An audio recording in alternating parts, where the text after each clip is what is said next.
সার্বভৌমত্ব রক্ষা না হলে বাংলাদেশের মানুষের আজাদী থাকবে না।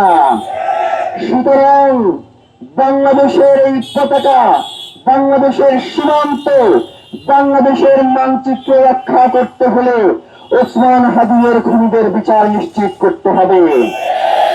প্রিয় ভাইয়েরা, দ্বিতীয় অফিস থেকে বলা হইল শহীদ ওসমান হাদি যেই দিন গুলিবিদ্ধ হয়েছে সেই দিন 5টা টিম ছিল ওসমান হাদিকে গুলি করবার জন্য। এই কথাটা আমরা বলি নাই, আমরা বলছি তাইলে শুধু চার্জশিটে কেন যারা গুলি করেছে তাদের নাম আছে, বাকি 5টা গ্রুপ গেল কই আমরা জানতে চাই। আপনারা বলেছেন 5 তারিখে ইনকিলাব কালচারাল সেন্টারে বসে 21 জনের একটা টিম নাকি শহীদ ওসমান হাদিকে গুলি করবার চেষ্টা করেছে।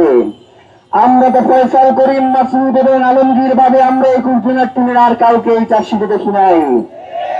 তাহলে আপনি কিভাবে বললেন 21 জনের একটা টিম এই হত্যা মামলার কাছে জড়িত ছিল? আমরা আপনাদের কাছে জানতে চাই, আপনারা জানেন এই মামলায় কবির নামে একজনকে আসামি করা হয়েছে, যিনি ইতিপূর্বে ইনকিলাব কালচারাল সেন্টারে গিয়েছিল। ইনকিলাব কালচারাল সেন্টারে যাওয়ার পরে এবং পূর্ব থেকে সেই ব্যাপারে করা ছিল। ভবিষ্যতে নিরাপদ, বিনিয়োগ হোক বিশ্বস্ত, আর আমার পছন্দ সল্ট বে। ওয়েলকাম টু সল্ট বে। কিন্তু তাকে এই খুনের পরিকল্পনার কোনো অংশ করা হয় না, তাকে শুধু খুন হিসেবে সাব্যস্ত করা হয়েছে। রাষ্ট্র যদি চায়, আমরা তাদেরকে অনুরোধ করতে চাই, সামনে নির্বাচন সুনির্দিষ্ট সময়ে হতে হবে।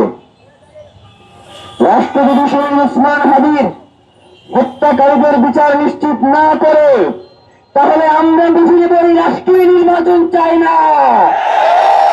আমরা তো জনগণ শহীদ ওসমান হাদির সাথে নির্বাচনে অংশগ্রহণ করবার জন্যই নেমেছিলাম। আমরা রাজপথে যদি শহীদ ওসমান হাদির হত্যাকারীদের বিচারের জন্য নির্বাচন বানচাল করবার জন্য নয়। আপনি হত্যাকারীদের গ্রেফতার করেন, এর পিছনে কারা রয়েছে তাদেরকে গ্রেফতার করেন, আমরা রাস্তায় আসবো না।